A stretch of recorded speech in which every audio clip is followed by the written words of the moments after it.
பிரியமானவர்களே, இயேசுவின் நாமத்தில் உங்களுக்கு என் அன்பின் வாழ்த்துக்கள்.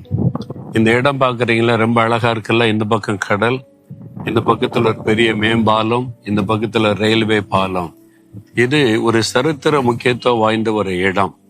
தமிழ்நாட்டுல ராமேஸ்வரம் என்கிற ஒரு கடற்கரை தீவு இருக்குல்ல, கடல் தீவு.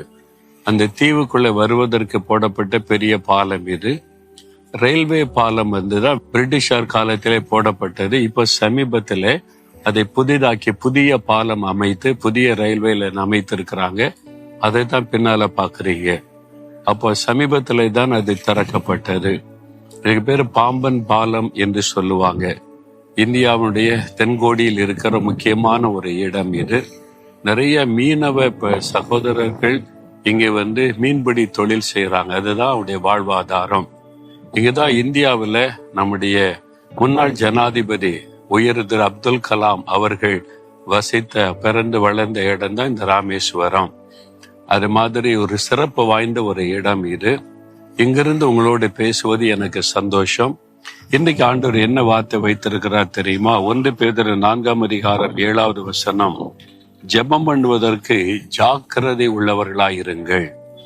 ஒரு காரியத்துல என்ன சொல்லணும்னா ஜாக்கிரதை, கவனம் அப்படின்னு சொல்லுவாங்கல்ல. அப்ப என்ன அர்த்தம்? நீங்க இந்த பாதையில நடக்கும்போது ஜாக்கிரதையா இருங்க, கவனமா இருங்க, அதுக்கு ரொம்ப முக்கியத்துவம் கொடுங்க. சும்மா கவலையினமா இருக்காதுங்க, அஜாக்கிரதையா இருக்காதுங்கன்னு அர்த்தம். அப்ப ஆண்டவர் சொல்லுகிறார், ஜெபம் பண்ணுவதற்கு ஜாக்கிரதையா இருங்க. ஏன் தெரியுமா? எல்லாவற்றிற்கும் முடிவு சமீபமாயிற்று. அதாவது உலகத்தின் முடிவு காலத்துக்குள்ள நம்ம வந்துட்டோம்.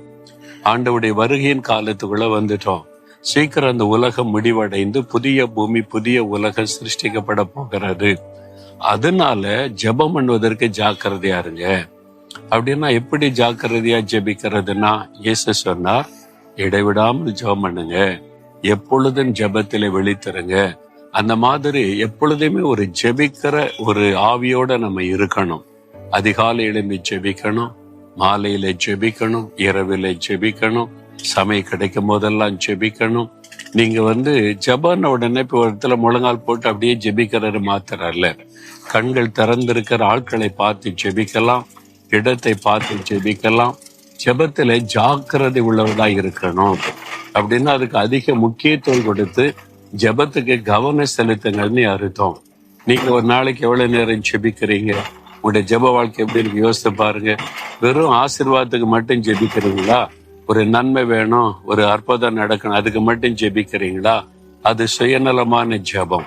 அது மாத்திரம் இருக்கக்கூடாது. தேசத்துக்காக ஜெபிக்கணும், மற்றவங்களுக்காக ஜெபிக்கணும், ஆத்மாக்கள் ரட்சிக்கப்பட ஜெபிக்கணும், ஆளுகிறவங்களுக்காக ஜெபிக்கணும், நம்மை சுற்றி நடத்துற காரியத்தை பார்த்து தீமையான காரியங்கள் அற்றுப்போக ஜெபிக்கணும், தேவனுடைய ஆளுகை உண்டாக ஜெபிக்கணும். ஜெபம் பண்ணுவதிலே ஜாக்கிரதையா இருக்கணும் அப்படின்னு ஒப்பு கொடுப்பீங்களா? ஆண்டவரே, எல்லாவற்றிற்கும் முடிவு சமீபமாயிற்று, நான் ஜாக்கிரதையோட ஜெபிக்க ஒப்பு கொடுக்கிறேன். எனக்கு ஜெபாவியை தாங்க, எப்பொழுதும் நான் ஜெபித்து கொண்டே இருக்கணும். இன்றைக்கு நான் ஜெபிக்கிற காரியத்துல மாற்றத்தை பார்ப்பேன். எங்க வீட்டுக்குள்ள, வேலை செய்யற இடத்துல, வசிக்கிற இடத்துல, பிசினஸ் செய்யற இடத்துல, எல்லா இடத்துல ஆவிக்குரிய மாற்றம் வரணும். தேசத்துல நன்மை நடக்கணும்.